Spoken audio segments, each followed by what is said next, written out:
আসসালামু আলাইকুম। আজকে ৩রা অক্টোবর ২০২৪। স্টক অ্যানালিস্ট বিডি চ্যানেলের পক্ষ থেকে স্বাগতম জানাই। www.facebook.com/stockanalyst video1 এই লিংকে গিয়ে আপনারা অবশ্যই ফলো করবেন এবং অবশ্যই চ্যানেলটি সাবস্ক্রাইব করে রাখবেন। ঢাকা স্টক এক্সচেঞ্জে আজকে আমরা দেখেছি মার্কেট খুবই স্লো ছিল প্রথম দিকে এবং শেষের দিকে আমরা কিছুটা বাই মুডে দেখেছি এবং মার্কেটে আজকে প্রায় ২০৯টি কোম্পানির দাম কমেছে এবং ১৩৮টি কোম্পানির দাম বেড়েছে।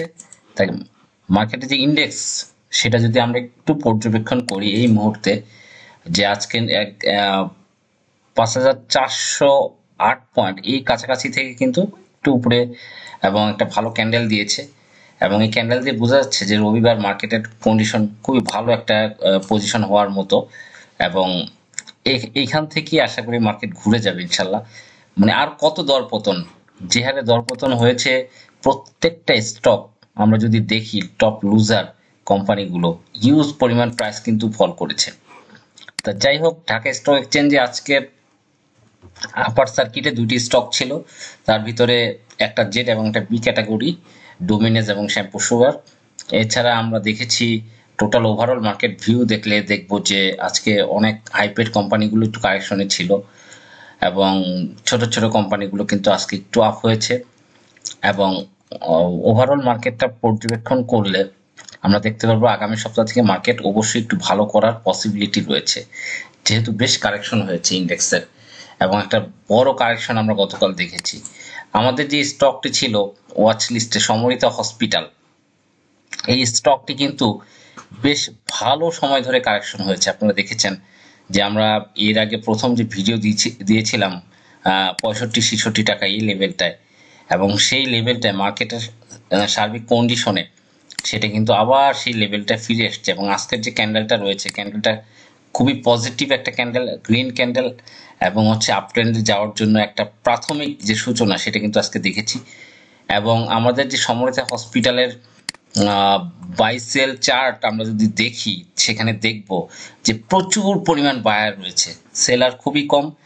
যে কোনো মুহূর্তে এটা আপ ট্রেন্ড যাওয়ার জন্য প্রস্তুত। মার্কেটের একমাত্র হসপিটাল, এবং আপনারা জানেন হসপিটাল বিজনেসে কখনো সাধারণত লস হয় না, কারণ প্রিপেড সিস্টেম, আগে আপনাকে ক্যাশ পেমেন্ট করতে হবে, এই জন্য এগুলোর এনওসিএফসিএস যেটা নেট অপারেটিং ক্যাশ ফ্লো এটা সবসময় প্লাস থাকে এবং এইখানে হচ্ছে নগদ পেমেন্টের কাজ। আপনি সিট বুকিং করতে যাবেন, যেটাই করতে পারবেন সবকিছু নগদ পেমেন্ট এবং এইটা কিন্তু খুবই ভালো যে সব সময় জানুয়ারি আমরা দেখেছি ২৪-এ তারা জানুয়ারির ভিতরেই কিন্তু বোনাসগুলো দিয়ে দেয়। ২০২৪-এ দেখেন the company has informed that it has credited the bonus shares for the year end ২০২৩। ২০২৩-এ দেখেন the company has informed that it has credited the bonus share to the respective share holders BO accounts and it has also disburse the cash dividend. মানে cash এবং bonus দুটাই দিয়েছিল ২৩ সালে। ২২ সালেও দেখেন যখন করোনার মোমেন্টে তারা কিন্তু ক্যাশ ডিসবার্স করছে ২৫শে জানুয়ারি এবং ২০ সালেও তারা কিন্তু ক্যাশ ডিভিডেন্ড ডিসবার্স করছে এবং ২০২০ সালে কিন্তু তারা লিখেছে, শুধু তারা লিখছে বোনাস শেয়ারটা দেওয়া হয়েছে এবং cash dividend will be credited in due time এবং পরবর্তীকালে তারা কিন্তু ২৮শে জানুয়ারিতে ২০২০ সালে বলে দিচ্ছে তার মানে তার ক্যাশ ডিসবার্স করছে। এই যে বিষয়টা, কোন একটা কোম্পানি এই ক্যাটাগরির কোম্পানি যখন কন্টিনিউয়াস তার একটা পয়েন্টে ডিভিডেন্ড ডিক্লেয়ার করছে এবং একটা যথাযথ টাইমে সে তার বোনাস দিয়ে দিচ্ছে শেয়ার হোল্ডারদের, আমরা তো এইটাই আশা করি সকল প্রতিষ্ঠানগুলো থেকে। তো এই স্টকটা আমার কাছে, আমি শুরু থেকেই যখন বলেছি স্টকটা কিন্তু খুবই আশাবাদী একটা স্টক।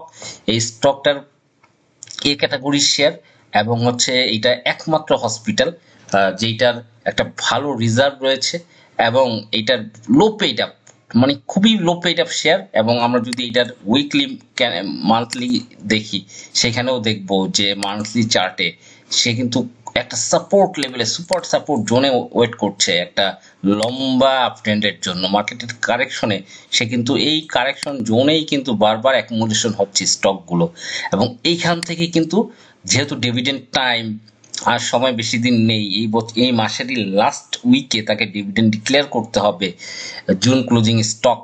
আশা করি একটা ভালো ডিভিডেন্ড আশা করি স্টকটি থেকে এবং আরেকটা সোনারগাঁও, সেটাও কিন্তু আমরা দেখেছি ঘুরে দাঁড়িয়েছে। এই যে স্টকগুলো লো পেইড আপ, শেয়ার সংখ্যা খুবই কম, মার্কেট কারেকশনও তেমন একটা বেশি কারেকশন দেয় না, এবং মার্কেট আপ ট্রেন্ড হওয়ার সাথে সাথে সে কিন্তু হিউজ একটা প্রাইস আপ ট্রেন্ডে চলে যায়। এই জন্য এই লো পেইড আপ ফান্ডামেন্টাল স্টকগুলো আমরা ভালোভাবে নেই, এবং এগুলোকে আমরা অবশ্যই অবজার্ভ করি, কারণ এই স্টকগুলো দিয়ে কারণ মার্কেটে এখন যেটা দেখি, মানে লিকুইড মানি যেটা, সেটা কিন্তু এখন ক্রাইসিস রয়েছে।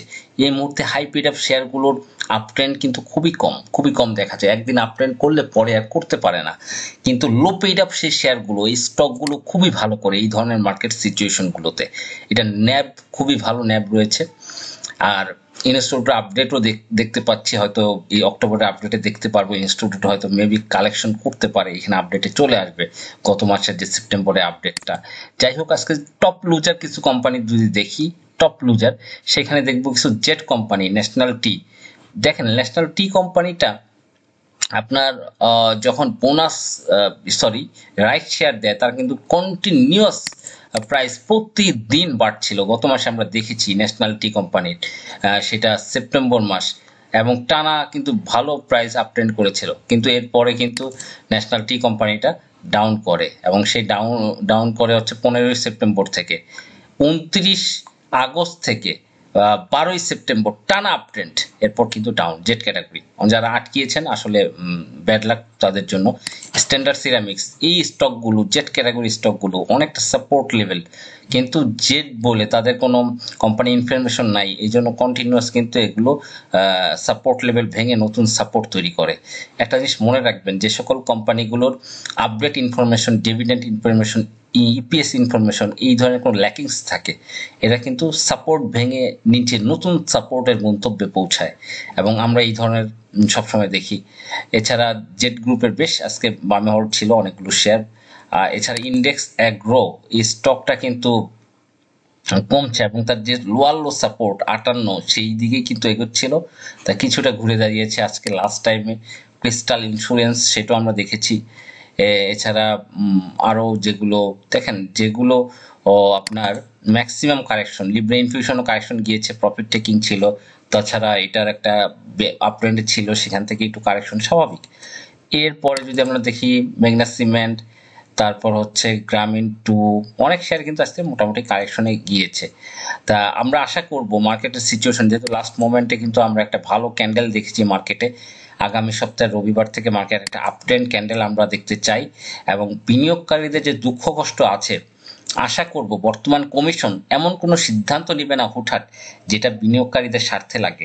কোনো কোম্পানি যদি ডিভিডেন্ড ডিক্লেয়ার ঠিকমতো না করে, ক্যাশ পেমেন্ট ডিক্লেয়ার করার পরেও ক্যাশ পেমেন্ট বা বোনাস স্টক সময় মতো না দেয়, আপনারা কোম্পানিকে কোয়ারি দেন, কোম্পানির পর্ষদ সভা ভেঙে দেন, নতুন ডিরেক্টর নিয়োগ করেন। বহু ভালো ভালো মানুষ আছে যারা কোম্পানির ডিরেক্টর হওয়ার জন্য ওয়েট করছে, তাদেরকে আপনি ডিরেক্টর নিয়োগ দেন। কিন্তু তাই বলে বিনিয়োগকারীদের কোম্পানিকে হুট করে জেডে নিয়ে যাবেন, শাস্তি দিবেন, বিনিয়োগকারীদের ক্ষতি হবে, এই ধরনের কাজকর্ম আসলে মোটেও সহনশীল না। তা যাই হোক, মার্কেটের অবশ্যই আমরা ফান্ডামেন্টাল লোপেইটা এই স্টকগুলোর প্রতি আমাদের ওয়াচ লিস্টে রাখবো, এবং এই ফান্ডামেন্টাল লোপেইটা স্টকগুলো কিন্তু জাস্ট টাইম যখন মার্কেটটা আপ ট্রেন্ড যাওয়া শুরু করবে, সেই মুহূর্তে কিন্তু আমাদের অবশ্যই এমন একটা লেভেলে নিতে হবে যেন একটা ভালো প্রফিট জেনারেট করতে, যেহেতু ডিভিডেন্ড টাইম অল্প সময়ে একটা ভালো করতে পারে, পসিবিলিটি রয়েছে, এবং উপরে হায়ার হাই রয়েছে 128 টাকা 70 পয়সা, এবং এই হায়ার হাইটা কিন্তু ছিল 2022 সালে, যখন পরিস্থিতি তেমন একটা ভালো ছিল না, সেই মুহূর্তে এটা হায়ার হাই, এবং প্রতি বছরই একটা হায়ার হাই তৈরি করে। দেখা যাক, আর অল্প কিছুদিন আছে ডিভিডেন্ডের, মেবি 25 দিন, এই 25 দিনে তার হায়ার হাই কতটুকু তৈরি করে। ধন্যবাদ, ভালো থাকবেন, আসসালামু আলাইকুম।